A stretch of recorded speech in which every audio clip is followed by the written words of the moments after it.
Welcome to the Wisdom of Show. I'm your host, Simon Bowen, and every week I'm speaking to the world's greatest leaders, thinkers, and entrepreneurs about complex issues and impactful leadership.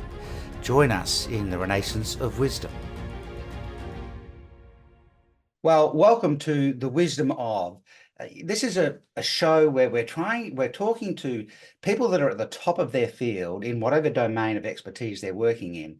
And we're tapping into the wisdom that sits behind the genius they take to a marketplace. We live in an increasingly complex world, technology-driven, AI-related, and the social and political storms happening. And there are some really smart people bringing real genius to marketplaces, and behind all genius sits wisdom. And so the purpose of this show is to tap into the wisdom of some of these thinkers on the planet and hopefully help you to think about how you might apply not just some of the tips, techniques, and tactics that you hear, but also the strategies of thinking that actually sit behind that. It's useful to see how people process their thinking. I really want to welcome Leslie Shannon to the call. Leslie, I'll let Leslie explain the title because I've heard her explain it before and she does it better than me, but is in the innovation space with Nokia. And it's really important to remember something here. Nokia today is not a hardware company. Nokia today is a network company. And so, however you think about that, what does that even mean? What is the innovation behind that?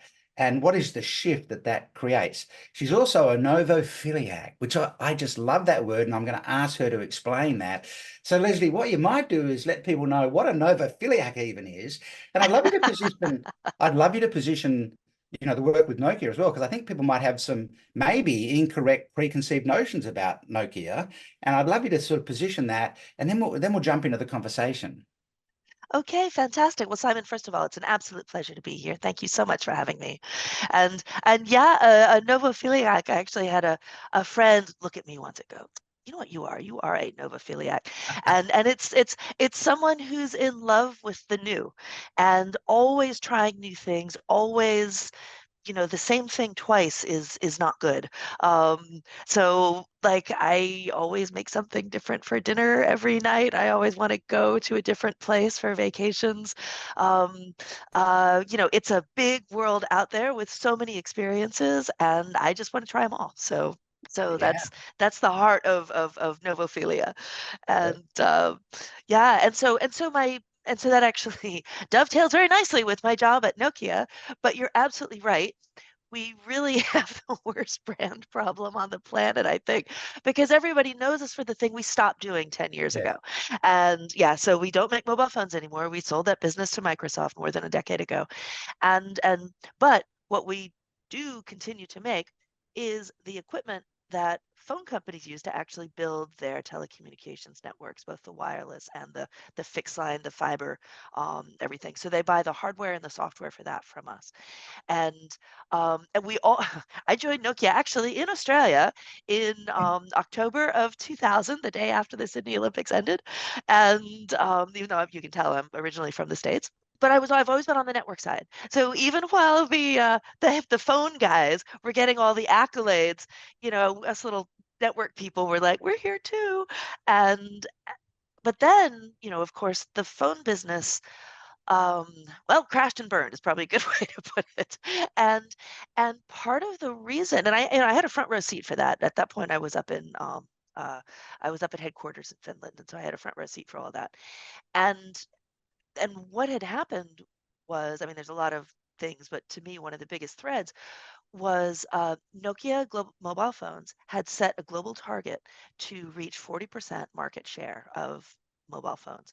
And in 2006, they finally accomplished that. So, I mean, that's huge, right? And in 2007, the iPhone came out.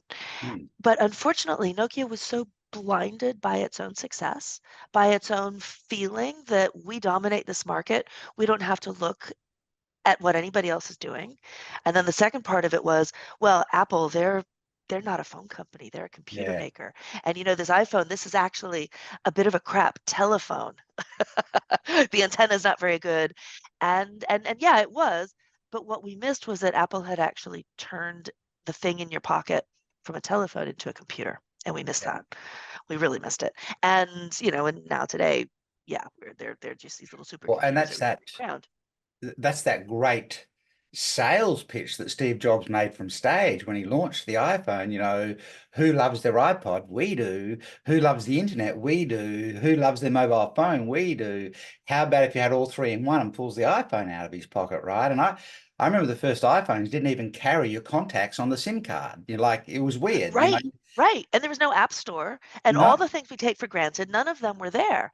In fact, everything the first iPhone did, we had Nokia phones that did as well, including touchscreens, but we also had a big number keyboard, Mm. physical, because it was a telephone, damn it. Yeah, yeah, yeah. Of So, yeah. But but then Apple changed everything. And that actually is the foundation of my job now, because I course. learned the hard way by watching the other part of my company just completely go down in flames. We were a good story in Harvard Business Review, and then literally like 8 months later, we're a bad story. Yeah. And that was quite the experience. So I don't want that to happen again. And so if we have to fail that publicly, at least we can learn from it.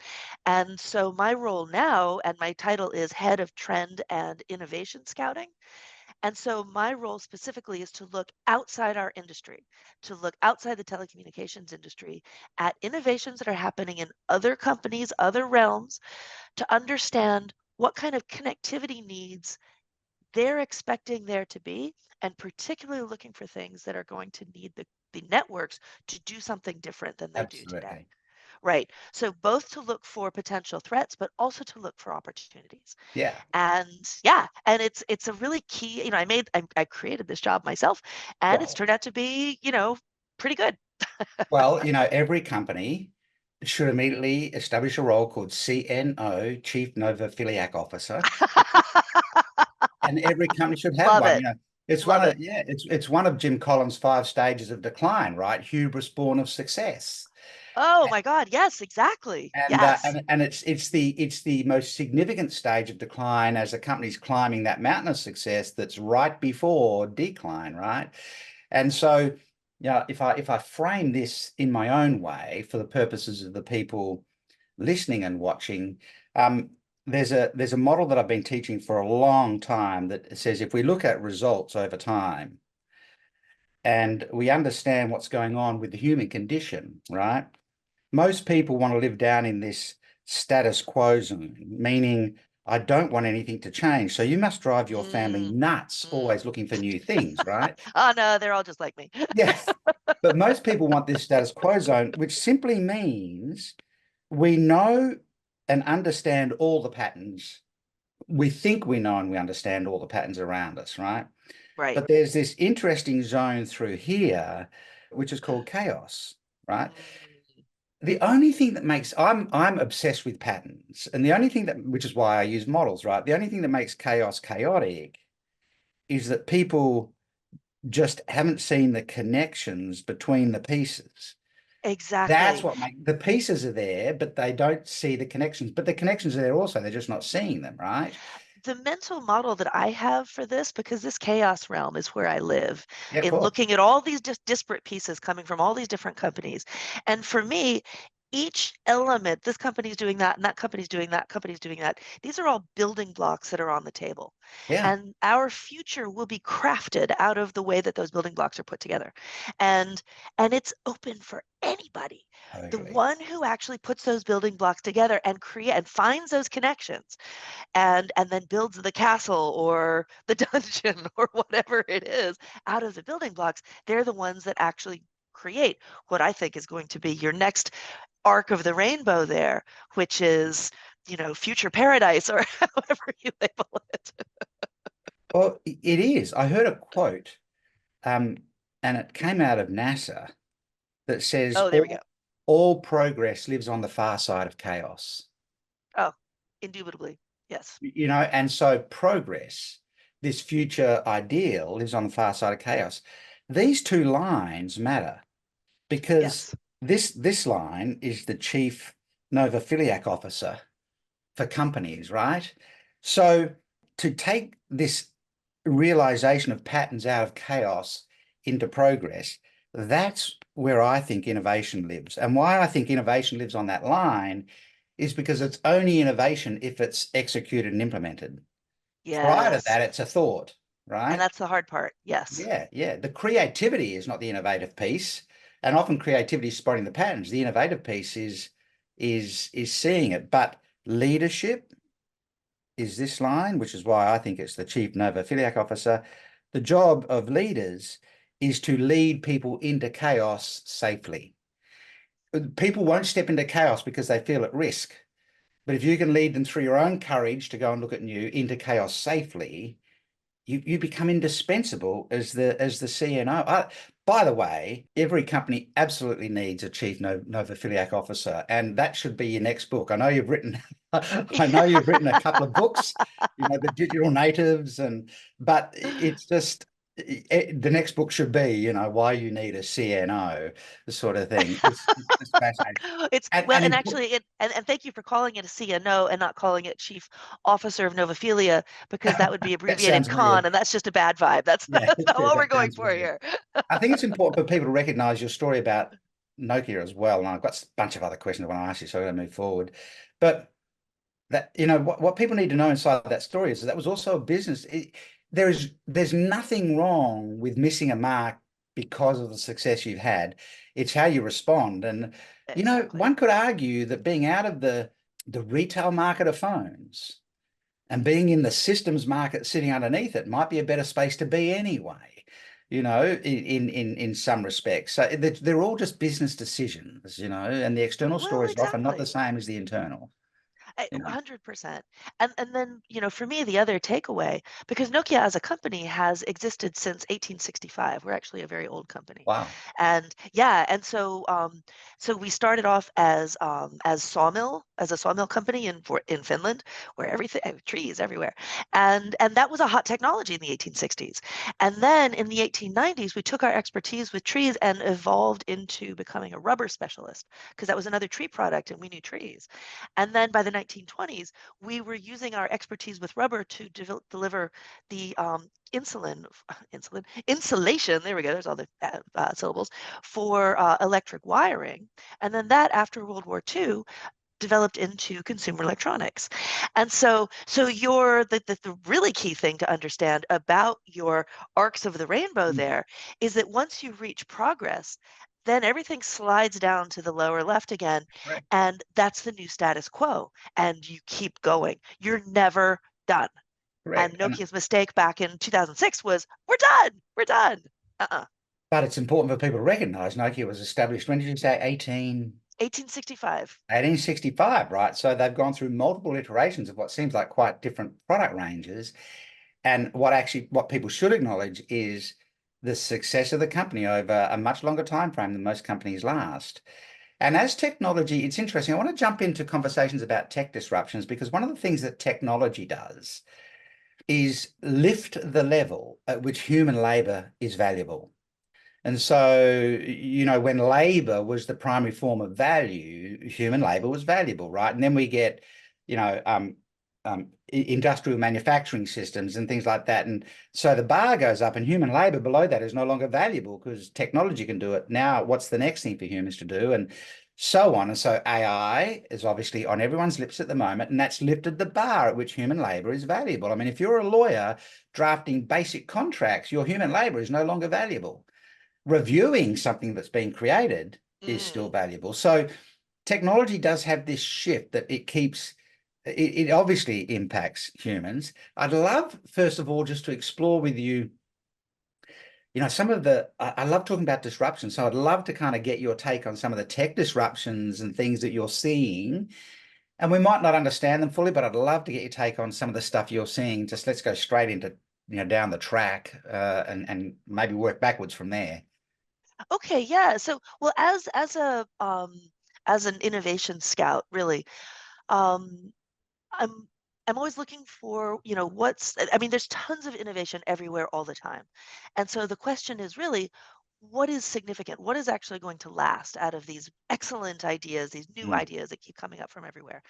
And for me, the basic rule of thumb is something that is going to take off and become popular needs to solve a problem. And it needs to solve a problem at a cost that is lower than however that problem is being solved today, if it's being solved at all. And it doesn't have to be a monetary cost. It can be time, it can be effort, it can be like fiddliness or exasperation or whatever. And and so it's only when you are genuinely solving a problem that you actually have a technology that takes off. And so one of the areas that I look at quite a lot is the whole the XR world, so Yeah. virtual reality, augmented reality, because that's actually something that's going to hit the networks quite hard by the end of this decade. And I won't go into the technical stuff, but that's um, the telecommunications networks are going to need to change in order to support what's coming in that area. And but the question is, what's the problem that's being solved? And a lot of people are, why would I put something, or why would I put some kind of a computer on my face? And for me, the real magic, I love virtual reality, but the real magic is augmented reality. Yeah. And this is something that we don't fully have yet, which is consumer grade augmented reality. So glasses that look like eyeglasses like this, but have computing ability and generative AI ability, and that give me the ability to understand more information or get entertainment around the world that I'm physically in a context-aware way, in real time, in a way that doesn't take my hands away from use. Mm. And the problem that this is solving is the problem of our screens. Because right now, if we want to actually access any kind of anything from a computer, we have to stare at a screen. And that takes our gaze away from the physical world. It takes our attention away from the physical world. And we've lost a hand as well. Mm. And we don't think about that as a problem. We're all so used to it. But it's a problem. And everybody's sitting in a restaurant and everybody's going like this. That's ridiculous.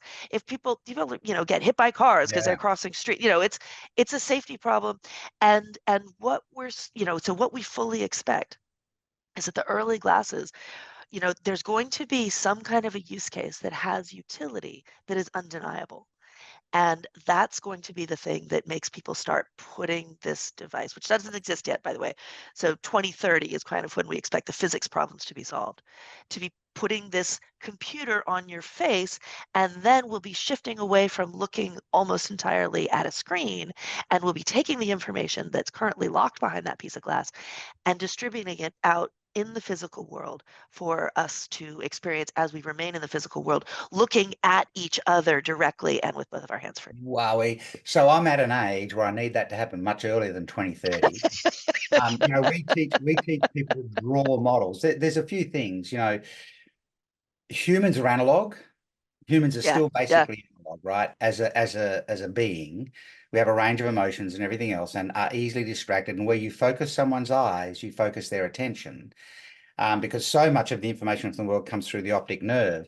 And so we teach people to draw models, right, to sell with. Imagine if, in doing that, people were able to send the model that they're drawing to make a sale to the person's augmented reality glasses. So we're still having a conversation, but they're seeing the model build on the glasses. I've worked inside virtual reality, and there are I'm inside a number of virtual reality forums teaching content and things like that, and it's still a bit like a movie as opposed to, Right, it's not reality actually, right. and it kind of thing, and you're compromising some of the experience. But with augmented reality, we could walk up and shake hands and have a human connection and everything else. And I can be presenting visual content to them through I am so excited about that. You just need to make it happen sooner than 2030, because I want to be able to spend some time with this. If you could organize that, please, that would be good. Oh, I'm working on it, working on it. I'll Okay. I'll get I'll speed it up. Thanks for the Yeah, because that'd be sort of helpful. it's So do you think do you see, like, you went straight to augmented reality? Is that one of the big areas that humans are going to notice massive shift over the next 10, yes. 20 years? Yeah, it's not going to completely replace smartphones the same way that smartphones don't completely replace laptops, but it is going to be the next way that we interface with the computing infrastructure that will be increasingly necessary for everything. And generative AI is a huge part of this. And particularly on the corporate side, you just hit on a really important part of it, which is the visualization of data and of insights. Because you know, so switching conversation now over to the corporate world. Mm. Every corporation has tons of data, both structured and unstructured, and they are able to, through their data scientists, access insights to varying degrees. The problem is that it's not the data scientists who actually have the knowledge of the business. They're Mm. not the ones out there serving the customers and doing the daily work or making the sales. And those are the people who actually have the questions that need to be asked of the data. And so there's this unintentional air gap between the people currently who control access to the data and the ones who actually know the questions to ask. And it's really hard to cross that. Yeah. So what large language models and natural language interfaces of generative AI do is it lets the people who have the questions directly query the database without having to go through, I don't know, SQL or some kind of tool or explain things to an engineer. And then to have the answer come back not in an Excel spreadsheet, but represented graphically, visually in a digital twin, in a three-dimensional model of a city with here's the hot zones, so that anyone can ask and anyone can understand the answer. So the democratization of data insights is going to be one of the huge thing that unlocks corporate efficiency and productivity over the next decade. And the ways of visualizing that data, AR, VR, also laptop screens, Yeah. are ancillary to that. Yeah, it's interesting. I'm obviously sitting in a lot of big discussions with C-suite teams and things like that, and I'm facilitating these conversations usually, and I'm sure you had this a lot too. The number of times that the data folks will say in a meeting, the data doesn't lie. Like we should all just take that to be true, right? The data doesn't lie. My response is, it may not, but sometimes the question does. Exactly. The Because question sure matters. sometimes the question is not lying, but it might be ignorant, right? And so the Exactly. right Yeah, or answer the to the wrong wrong question. question Yeah, is still the wrong answer, right? So exactly. this, that's why AI is actually so fascinating, because it's this connection of the analog human to a digital medium or a capability. And, it can take us in many places. I mean, I don't think we've got the time today to get into things like implanted technology, but that's certainly, or maybe we should. I don't know. Like, but that's Yeah, obviously that's a nothing. step beyond. You're gonna have to, I mean, they're gonna have to do a lot of convincing before I'll put something in my brain, Oh, though. yeah. But let's talk about AI for a moment, because, obviously people have I think worldwide, people have got a not a love-hate, but a wonder-worry relationship with Oh, AI. that's Like, well put. oh my Yeah. goodness, look at how amazing it is, and oh my goodness, it seems scary. I'd love to Mm. kind of draw you into your thoughts and observations about AI now, because it's certainly on everyone's lips. Yeah, I was lucky enough last month to be moderating a panel on generative AI, and the people who were speaking were from NVIDIA and IBM, and they're obviously much deeper into actually delivering generative AI than I personally am, and they're there, and I learned a great deal from what they were saying. And they said for 2024, the two watchwords around generative AI are going to be absolutely trust and security. Mhm. And so you have to be able to trust the data. And so in a corporate setting, that means you can't just throw everything in there. You have to make sure that you carefully curate the data that goes into whatever your corporate generative AI model is. Um, 'Cause, I don't, this is not directly reflecting on Nokia, but for example, perhaps in your sales pipeline, which are more subjective things, perhaps the estimates of the pipeline may not reflect actual reality. There may be more optimism or a little more sandbagging. maybe that's not what you want. Maybe you want to be selecting stuff that's more directly data or other things that are more verifiable, because if people don't trust the system, um, and if people don't feel secure in using the system and don't feel that their own data is being respected and safeguarded, you're dead in the water from the start.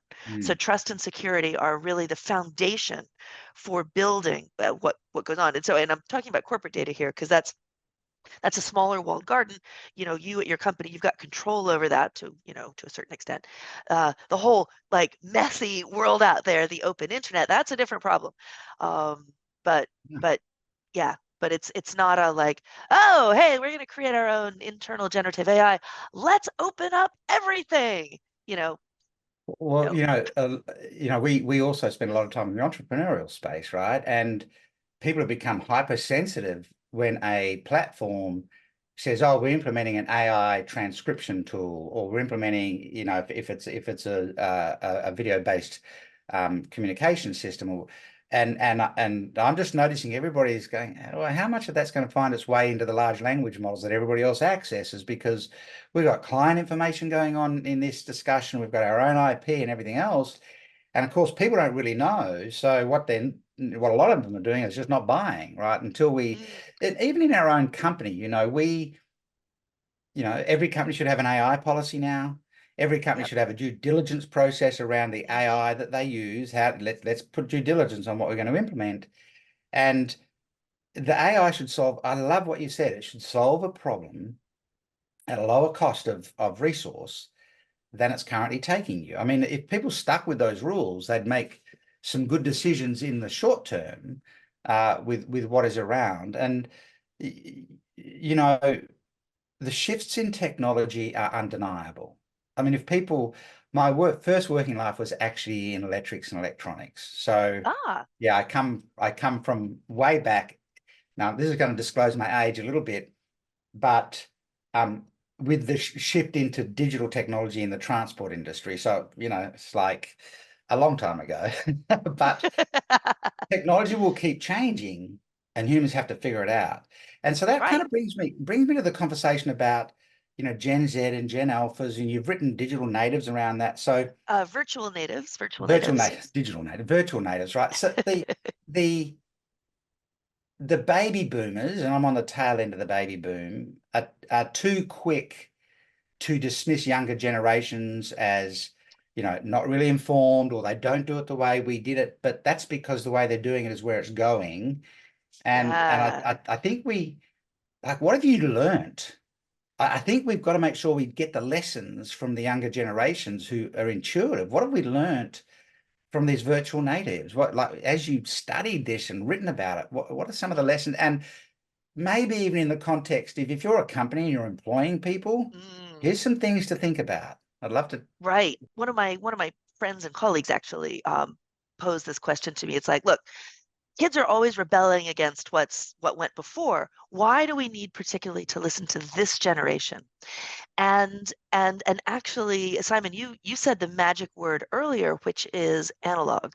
Um, so 20 years ago, the term digital natives was coined, and that was describing the kids who were growing up, with using the internet all the time, and they knew, all kinds of stuff with the computer, and the parents are like, oh, how to help me with plug in my computer or whatever. And the thing is, though, 20 years ago, the things that were being done on computer were recreating very directly the original analog processes. Ah, So we have email. I mean, it's literally called mail.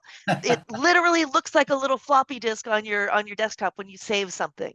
It was just it was not really rethinking in any way, but just mapping these analog processes onto an easier, faster, more efficient interface. And now we've come forward another 20 years, and the difference between the digital natives who knew and participated in the original analog processes is that the kids today, I always feel silly saying that, but anyway, the virtual natives, they have no understanding or familiarity with the original analog processes at all. If you ask them what that symbol for save is, they have no idea that that's a floppy disk. If you hand them, I've got two teenage boys, so I really know this. If you hand them an envelope and a stamp and a pen and say, here, address this letter, they're like, I don't know what to do here. They really don't, because they've never done it. And but at the same time, they have been tapping and swiping and doing everything online since before they could talk. Yeah. So their facility with the digital world and with the possibilities that computing brings them is almost infinite.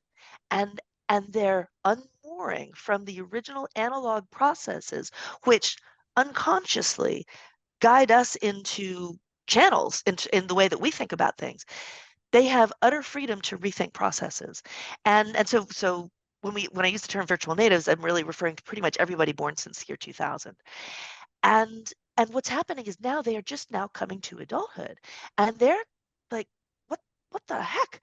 This mortgage thing is ridiculous. Insurance, are you kidding me? And they're finding the ridiculousnesses in the systems of the world that we have just accepted like the nice little sheep that we are. And they're going, there's no way. And they are rethinking and using the tools that they have and creating businesses, and it's going to be crazy. There's going to be a massive amount of disruption led by the young because they have the tools to do it. So I think everybody should be hiring the young Yeah. and listening to them in a way that was not really ever done before. Well, it was never traditionally encouraged in the industrial model of workplaces, right? And Right. even the remote work concepts that are coming up now, where companies are saying, "All right, everybody back to the office," and younger people are going, "Yeah, why?" Why? Yeah, well, Exactly. because we need people to meet each other in the corridor, and young people are going, "But why?" Like we're Right. good, you know. I Our meet each other entire on Zoom, yeah, we're talking.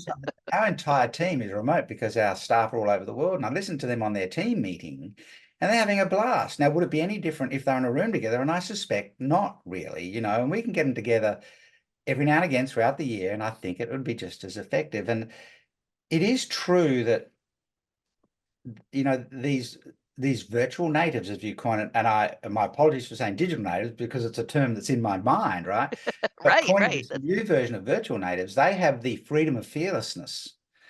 Yes. You know, people who were pre-tech had a fear of what if I make a mistake? You know, when my father first used a computer, what if I mess it up? I mean, Dad, if you mess it Oh, up, I can fix yeah. it. Like whatever you break, I can fix. But they have this freedom of fearlessness, which is wonderful. And I think you're right. You need to have these people in and around your business just to understand where their brain's going. You have teenage boys. I've got 3 adult daughters, right? And our youngest is not pre-internet. You know, what do you mean when you went camping on the school holidays, you didn't have a mobile phone in case something went wrong? Right. No, we just went out into the bush and camped, and if something went wrong, we kind of had to figure it out, you know. At the same time, the world is absolutely her oyster because there are no boundaries, right? And Right. um, so she can To search and rethink some buy from wherever things. she likes on whatever principles, different world. I want to draw you into, and then I'll finish off with some fast questions, right? Okay. Um, I'd like to just draw you just for a couple of minutes into the not specifically AI, but the ethical conversation about technology and trends, because I think business is the most powerful force for good on the planet. But in the hands of the right leaders, it can do things Mm, governments can't. It's much more self-sustaining than charities. So ethics and principles matter. And yes. I'd be interested in your take on ethics and technology and trends. I know it's very broad. I'll let you take that wherever you want to. Yeah, well, one of the really good things about the XR industry, which is the industry that I'm closest to, Mm. is that the very recent examples of the failure of social media companies to safeguard people's data and personal information has really besmirched reputations right and left, and the companies that are just starting to come up in the XR world, they understand they got one chance, and if they blow it, because if you do have say if you've got, some kind of a context-aware, basically computer on your head that, looks like a pair of glasses, it could potentially be recording all kinds of things about you, about the world around you. You have to have control over that. You have to trust that it's not going to betray you. It's not going to betray the world that you're in, not going to betray your friends. And these companies understand if they make one mistake, they're toast. So I'm seeing these companies proceed with much more caution and overt caution than before. So I think they are learning from the mistakes of the past. Also, what's quite interesting is that this whole spatial internet XR world, I'm involved in a lot of technologies. Isn't the only one that I look at. Um, it actually has more women in it than any other technology I've ever looked at. And I don't know if it's because there's elements that are inherently social, I don't know, armchair psychology, I don't know what. But I also think that that is contributing to the ethical and the community awareness development of it. Just a more diverse set of people creating this technology is actually leading to more human views represented and to a more ethical framework overall.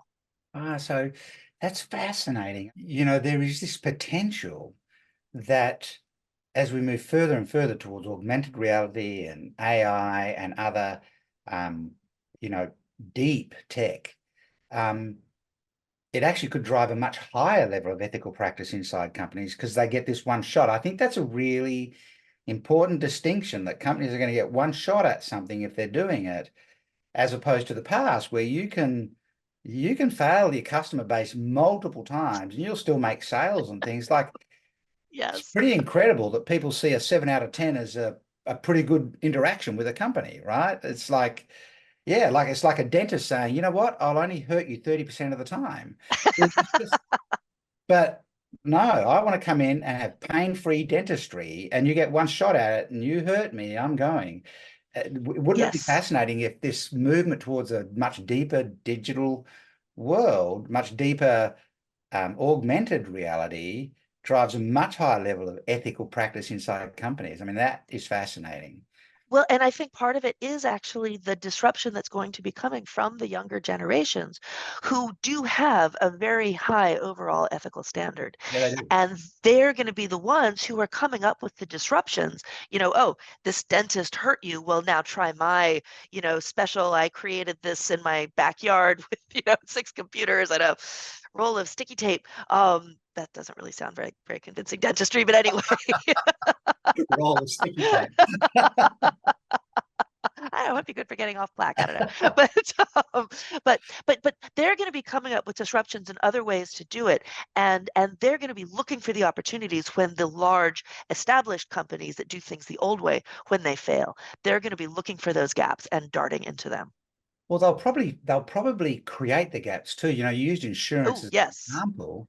They're probably going to challenge rules that serve yes, certain people, but actually serve create problems for companies. everybody else that the thing is meant to be helping, right? So Yes, does the traditional insurance model make sense? Perhaps it doesn't. It almost certainly doesn't in the eyes of a younger person, right? And I look at the 20 and 25-year-olds today and what they talk about and think about, and compare that to what I was talking about and thinking about it in 25, and it's not even close, right? So I was just interested in sport, work, and my mates and things like that. They are thinking about the world and the climate and fairness and equity and the rights of people less represented and all sorts of things, right? So absolutely. they're going to find their gaps by challenging the rules.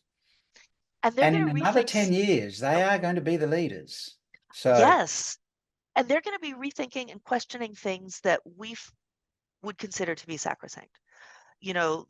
Like my older son, he's like, Mom, why would I ever buy a car?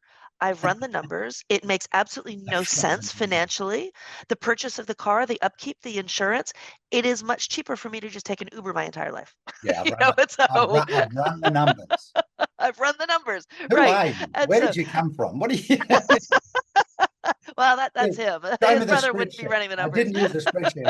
I built an app to do it with. Yeah, Like just I wrote a program, yeah, to simulate my car usage fantastic. over the yeah.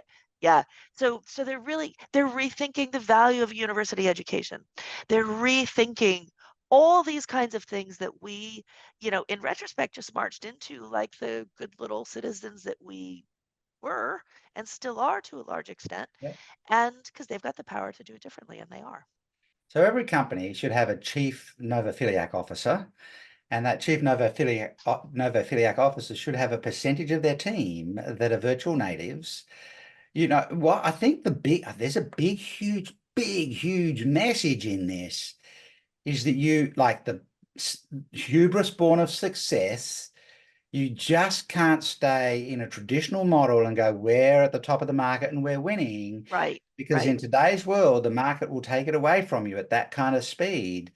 Yep. And you have to be engaging as a company with people like yourself just to even have even this conversation, Leslie, just to even go, wow, I hadn't even thought about that. That's an interesting perspective. I'm mindful of your time. I'd love to finish off with some fast questions, if that's okay. Actually, I'd like to add one more bit to that Yes, last thought. please. The hubris born of success. There's also the hubris born of age and expertise. I'm I'm a lot closer to your age than you might realize. um, and I think I am very wise. I have seen it all. What can these young whippersnappers teach me? And the answer is a lot.